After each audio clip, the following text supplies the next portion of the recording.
Hey there, it's Leona. Welcome to Zen Mindfulness Shodo. Today, we're gonna practice Shodo meditation while focusing on a Hiragana character for So, let's begin our beautiful journey together. When you write a character, imagine a square about the size of the character that you are gonna write like this. First, I'm gonna write it.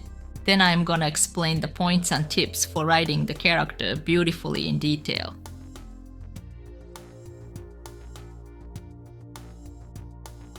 Let me explain. The starting point is a little bit higher than the middle of the upper half of the middle vertical line. The line can curve slightly upward like this, or slightly downward like this. You can choose whichever you prefer. Aim for a point slightly to the lower left of the center point of the bottom left square, and move to the lower left.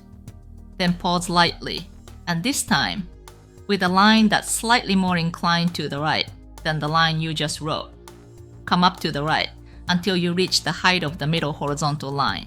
At this point, it's better if the bottom part overlaps a bit, like this. It's still overlapping a bit.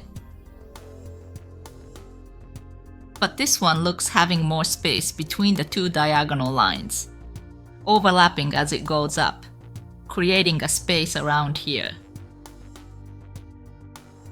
This way, it's easier to balance. I might just personally prefer this shape, but I think it looks more beautiful if these two lines are written closer together, rather than far from each other. Once you've come up to here, now curve down to the lower right until you reach the same height as the lowest point. And when you've drawn to the same height, curve round like this. And then from here, scoop up to the upper right, gradually getting thinner while curving down. The ending point should be about at a level that doesn't go above this middle horizontal line.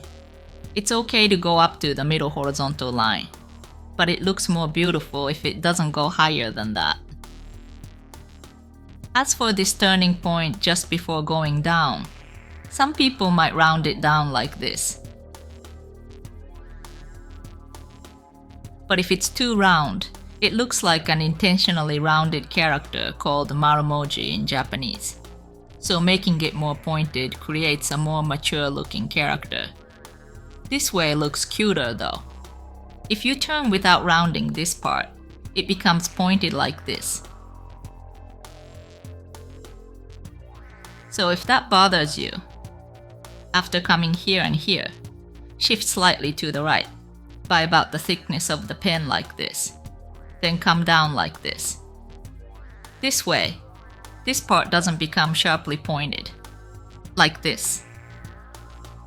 It's not too pointed, not too round like this, but just right, not too pointed, not too round, with a moderate curve.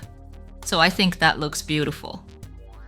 As for this scooping part, it looks beautiful if you scoop with a line that's roughly parallel to this initial diagonal part.